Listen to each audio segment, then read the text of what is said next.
दरभंगा में एम्स को लेकर एक बार फिर सियासत शुरू हो गई है। राजद को एम्स की जमीन का क्रेडिट नहीं मिलने पर राजद के लोग एक एक कर सामने आ रहे हैं, अपनी बातों को रख रहे हैं। वहीं अब पूर्व विधायक डॉक्टर फराज फातमी ने कहा, एम्स का शिलान्यास हुआ, यह बहुत खुशी की बात है, लेकिन एम्स की जमीन को राजद के लोगों ने ढूंढ कर दिया था, इसका सारा क्रेडिट तेजस्वी यादव को जाना चाहिए। वहीं उन्होंने कहा 750 बेड में क्या ही होगा, कम से कम 500-600 बेड बढ़कर बनना चाहिए। वहीं उन्होंने कहा एम्स के शिलान्यास के दिन झारखंड का चुनाव था और उन्हें किसी न किसी मंच से संबोधित करना था, इसलिए मिथिला को चुना गया जिसका प्रभाव लोगों पर हो सके।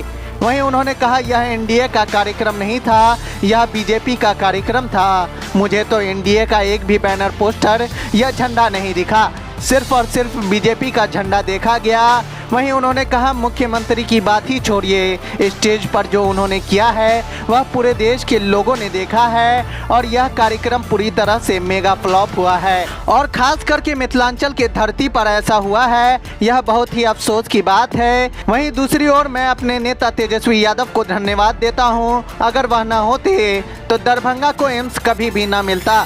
आइए सुनाते हैं उन्होंने क्या कुछ कहा है। देखिए, देर आए दुरुस्त आए।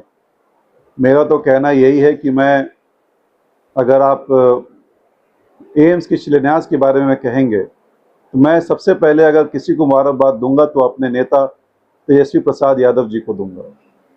जब वो हेल्थ मिनिस्टर थे और 17 महीने जब सरकार बिहार में वो थे, तो ये ज़मीन का समझ लीजिए किस तरीके से इसको कम से कम 7-8 साल तक भारतीय जनता पार्टी और उनके एलाई लोगों ने घुमाने का काम किया।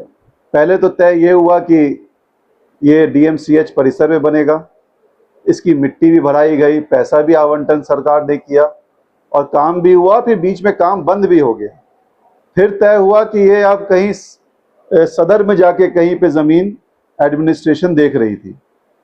उसके बाद ये हुआ कि ये दरभंगा में बनेगा ही नहीं, कहीं और जाने का भी षड्यंत्र भारतीय जनता पार्टी कर रही थी।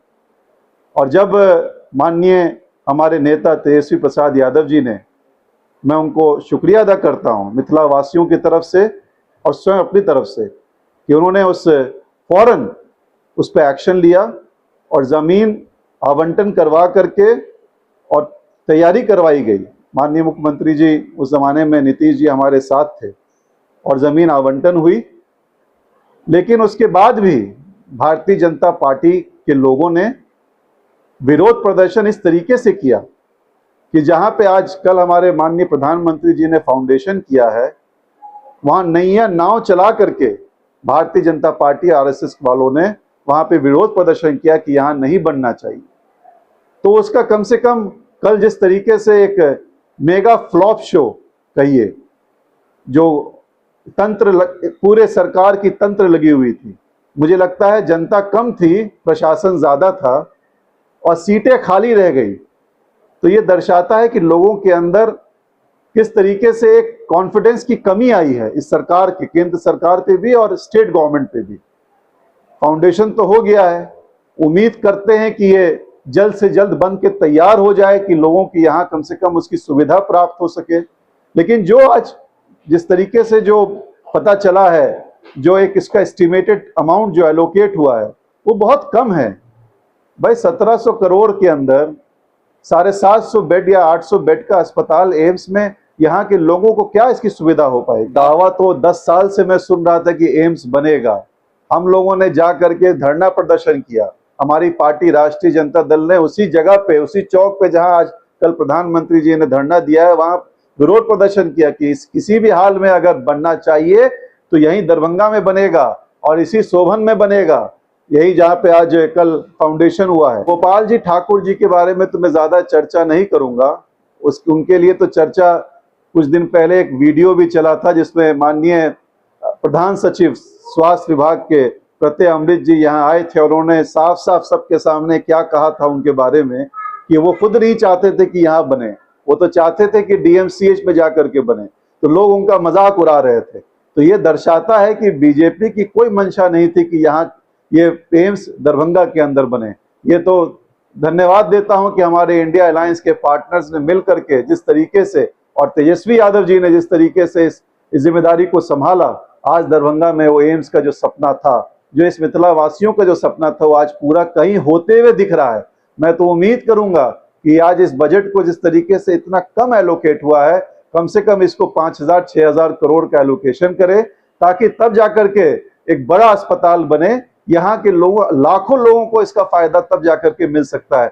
750-800 बेड में इससे फायदा यहाँ के लोगों को, बहुत सीमित लोगों को मिलेगा। और यहाँ पे बिल्डिंग बनाने के साथ साथ यहाँ चाहिए टैलेंटेड डॉक्टर्स, यहाँ पे चाहिए टेक्नीशियंस, यहाँ पे चाहिए अच्छे ऑपरेटर्स। आज डीएमसीएच में चले जाइए, जा करके देखिए, करोड़ों की मशीन पड़ी हुई है, जल के खत्म हो गई। मतलब क्या, मतलब सड़ गई, जल के सड़ गई। मतलब कोई ऑपरेटर तक आज नहीं है कि उसको इस्तेमाल कर सके। तब अब वो तो ये है क्या कि कल था चुनाव झारखंड के अंदर, तो माननीय प्रधानमंत्री जी को कहीं से भाषण देना था, तो उन्होंने आकर के यहाँ फाउंडेशन डाल दिया और भाषण भी दे दिया ताकि चुनाव को प्रभावित किया जा सके। और आज है फिर चुनाव, और याद होगा 1 साल पहले फिर चुनाव था लोकसभा का, तो प्रधानमंत्री जी ने कहीं स्टेज से ये भी कह दिया कि दरभंगा के अंदर एम्स बन गया। तो हमारे माननीय पत्रकार लोग, सब लोग घूम रहे थे और टॉर्च लेकर के, दिया लेकर के, भाई कहाँ एम्स बना है। तो इनसे उम्मीद, झूठा जो वादा है इनसे तो हम कर नहीं सकते। उम्मीद यही कर सकते हैं कि जो पैसा आज कह रहे हैं 1100 करोड़ पहले एलोकेट हुआ, अब माननीय स्वास्थ्य मंत्री जी कह रहे हैं कि 1700 हो गया। तो अब इसमें कितना बड़ा घोटाला है, इसमें क्या चीज है कि इतना जल्दी 600 करोड़ छलांग मार दिया 1 हफ्ते 10 दिन के अंदर। तो आप सही माने में पहले जो एलोकेटेड बजट है, जो कॉस्टिंग है, उसको कम से कम लोगों के बीच में रखने का काम कीजिए कि कौन कौन सा डिपार्टमेंट में कितना खर्चा आ रहा है। घपला मत कीजिए, गड़बड़ी मत कीजिए, और सही माने में जो वादा किए हैं उसको कम से कम पूरा करके दिखा दीजिए। क्योंकि झूठे वादे तो लोग आपके सुन सुन करके 14 साल से आप हैं, परेशान हो गए हैं। ना जॉब है, महंगाई का बुरा हाल है, बेरोजगारी का बुरा हाल है। इस देश के अंदर इस मुद्दों पे कोई चर्चा करने को तैयार नहीं है। समाज को बांटने के लिए सिर्फ प्रधानमंत्री जी लगे हुए हैं। इसलिए कम से कम जो भाषण दें, जो बोले, सभी सम्मान कहते हैं, सबका सम्मान करते हैं, लेकिन क्या क्या बोलते हैं अपने भाषण में। अभी स्टेट के इलेक्शंस को देख लीजिए, जिस तरीके से उनके पार्टनर्स, उनके साथी लोग बोल रहे हैं, और जिस तरीके से एक उनका केंद्रीय मंत्री बिहार में घूम घूम करके नंगा नाच मचाया हुआ है, ये दर्शाता है आरएसएस और बीजेपी की विचारधाराओं को कि किस तरीके से वो जहर फैलाना चाह रहे हैं। बिहार में जो अमन चैन का स्टेट है, उसके अंदर वो एक तरीके से भाईचारा को खत्म करना चाहते हैं। उसके लिए हमारे माननीय नीतीश कुमार जी नींद, एक समझिए, सोए हुए हैं। उनके कान में कोई सुनने को तैयार नहीं है, बोलने को तैयार नहीं है। और क्या कहें, अफसोस होता है, एक अंधी बहरी सरकार इस पे एक्शन लेने को आज तक तैयार नहीं हो रही। एनडीए ही कहीं नहीं दिखा मुझे, तो ये दर्शाता है कि एनडीए के अंदर क्या हाल है। और नीतीश कुमार जी के जो कल स्टेटमेंट आ रहा था, मैंने तो अभी पूरा नहीं सुना है, जो 7-8 साल से वो क्या क्या उन्होंने स्टेज पे रह करके माननीय प्रधानमंत्री जी के बारे में बोला है। और बहुत अफसोस की बात है, हम तो चाहते हैं कि उनकी तबीयत स्वस्थ रहे। जिस तरीके से वो कल उनका एक्शन हुआ, बहुत ही अफसोसनाक है। एक माननीय मुख्यमंत्री जी के, स्टेट मुख्यमंत्री जी को, किसी भी स्टेट के, ये हरकत नहीं करनी चाहिए। उनको कम से कम डिकोरम मेंटेन करना चाहिए। हम लोग उनके स्वास्थ्य की कामना करते हैं और उम्मीद करते हैं कि जो उनके स्वास्थ्य का मेडिकल बुलेटिन है, कम से कम बिहार की जनता को दिखाने का काम करें, ताकि लोग समझ सके कि वो स्वस्थ हैं और सही तरीके से सरकार को चला रहे हैं। और कल जो देखा मैंने बैनर्स और पोस्टर, जिस तरीके से पूरे दरभंगा के अंदर, कहीं भी मुझे एनडीए नहीं दिखा सिवाय बीजेपी के अलावा।